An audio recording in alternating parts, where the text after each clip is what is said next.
This, my friends, is the fifth installment of my very favorite monthly PESO Model Diagnostic series, where we put a well known brand through the same diagnostic we use with clients and PESO Model certification learners. It is really my favorite content of the month. I love doing this. It's so fun. So far, we've looked at Budweiser, Liquid Death, Peppa Pig, and HubSpot, a beer giant, a water company with a death wish, a cartoon pig, and a B2B software company that turned owned media into a moat, which leaves an obvious gap from my perspective in the series, which is a brand famous for mastery of shared and earned media. There is exactly one correct answer when it comes to that: the owl. You know the owl. Your kids know the owl. Your CFO, who has never opened TikTok in his life, knows the owl. Duolingo's mascot has threatened us, mourned for us, been run over by a Cybertruck for us, and been resurrected for us. And every single beat of it was a growth strategy wearing a bird costume. Because the best part about what they do, though, is not which stunt is the funniest. It's what kind of operating system produces a decade of stunts that all compound toward the same outcome, and where that operating system is quietly fragile, because it is. And in 2025, the whole internet got to watch the stress tests out in public. And that, my friends, is exactly what we're going to discuss on this week's FinFlex podcast. If you're a communications pro who works hard, doesn't compromise quality, and gets the job done, welcome home. We'll share our tips, tricks, and stories, and together we will change the face of PR. Spin sucks, but we don't. With the Spin Sucks podcast, here's Gini Dietrich. Welcome back to the Spin Sucks podcast. I'm Gini Dietrich. Before we get started, I have a little tidbit for you. Did you know that if you can't finish watching right now, you can subscribe to the audio version of this show? We're on all the platforms where you get your podcasts, including Spotify and Apple, or you can subscribe to our newsletter at spinsucks.com and receive it in your inbox personally from me every Tuesday morning. Let's establish the legend before we diagnose it. In February of 2025, Duolingo announced that Duo, the mascot, the icon, the menace, was dead. Not retired, dead. Even my 11-year-old was like, oh, what is happening? Dead. The brand posted a full death announcement, invited the internet to grieve, and let the joke run for 2 weeks before resurrecting him. The numbers were almost silly. Mentions of the mascot spiked roughly 25,560% on announcement day. That's insane. It's like not a real number. The RIP Duo hashtag was used more than 45,000 times. Duolingo racked up 169,000 mascot mentions and 580,000 total brand mentions in a 2-week window. Dua Lipa, whom the owl has publicly creepily adored since 2021, responded, and her single post generated about 667,000 engagements. They're not real numbers. Those are ridiculous numbers. It's ridiculous how much. But here's the stat that should stop you in your tracks.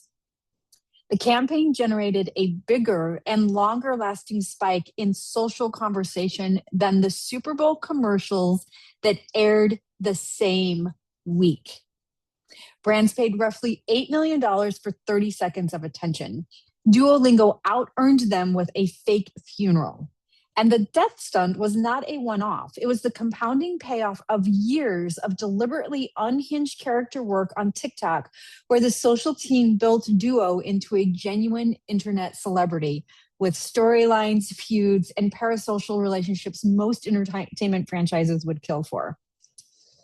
Now, I want to be really clear about something before we get to the gaps. This is not a gotcha diagnostic.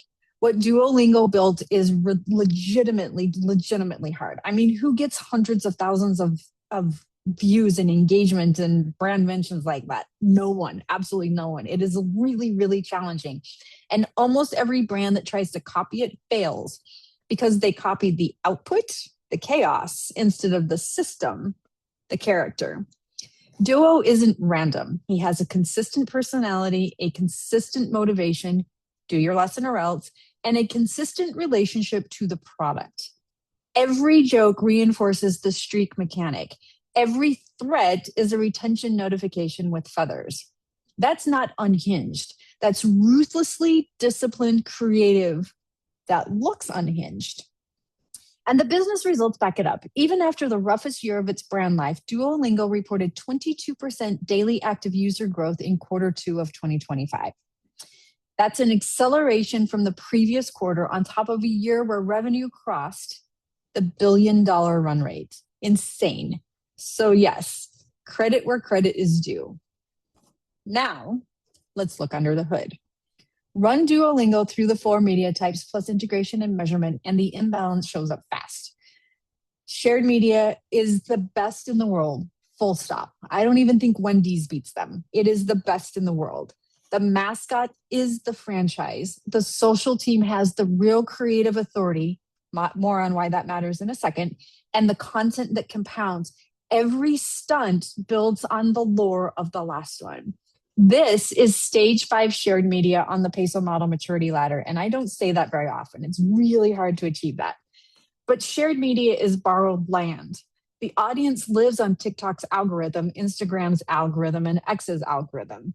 Duolingo has built the internet's most valuable brand character on platforms where it doesn't set the rules, can't export the relationship, and rents its own reach.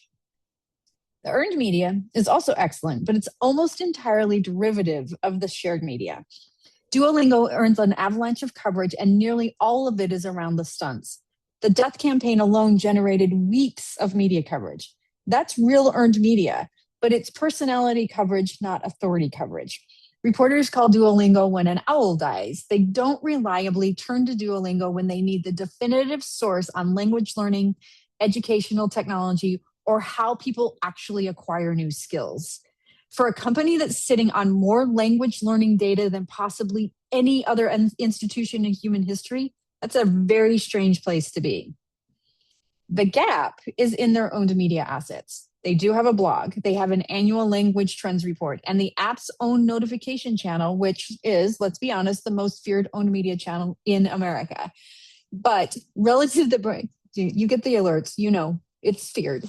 But relative to the brand size, the owned record is thin. The research authority a company like this could publish and the citable machine relatable body of expertise it could own is a fraction of what their data would support. Compare it to what HubSpot built. They built a 2-decade owned media library so deep that it functions as a moat for the organization. Duolingo's moat is a bird. Birds fly away, libraries don't. And then their paid media is efficient and opportunistic. The Super Bowl work and the promoted amplification of organic winners. That's kind of what we want to see. So paid is not the story here. And honestly, that's fine. When your shared media outperforms other brands' $8 million ad buys, paid media's job is to accelerate, not build awareness. And you're doing it right while no one else is doing it right. Like, you didn't have to spend $8 million on a Super Bowl ad. You still outperformed them all. That is brilliant. It's brilliant. However, their integration is one directional. Shared feeds earned beautifully. Shared feeds paid beautifully, but almost nothing flows back into owned. The attention gets harvested for app downloads, which works, and then it evaporates. There's no systematic conversion of borrowed audience into owned audience, no serious email program relative to the opportunity, no owned media community, no content infrastructure that captures the 480,000 mentions and turns even a sliver of them into durable, addressable asset. And lastly, measurement is where the 2025 stress test becomes the most useful brand case study in years. In April 2025, CEO Louis Van On published a memo declaring Duolingo an AI-first company, complete with plans to phase out contractors for work that AI could handle. So he was a year and a half ahead of everybody else. The internet that loved the owl, though, turned on him overnight. The backlash was severe enough that Van On later admitted that the negative sentiment dragged user growth to the low end of projections. He said, quote, "We stopped posting edgy posts and started posting things that would get our sentiment more positive," end quote. The brand's response to a reputation crisis was to turn off the very thing that built it. That is not a social media decision. That is a diagnostic result. When your entire brand system runs through one channel and one character, any wobble anywhere in the company gets routed through that channel, and your only lever is volume. Duolingo couldn't respond with authority because it hadn't built the owned authority to respond with, and they had just killed Duo, right? There was no deep, credible, machine-readable record of how Duolingo actually thinks about AI, learning science, and human expertise for anyone, journalist, customer, or language model, to weigh against the memo. So the loudest voice in the room won, and the loudest voice was the backlash. Today, the TechCrunch headline says the backlash didn't even matter. Users kept showing up, the stock jumped, revenue kept compounding. And in the short term, that's true. Habit loops are forgiving. But the product saved us from the brand is not a business strategy. Then, of course, there's one more layer because it connects directly to what we discussed earlier this month about reputation management and AI.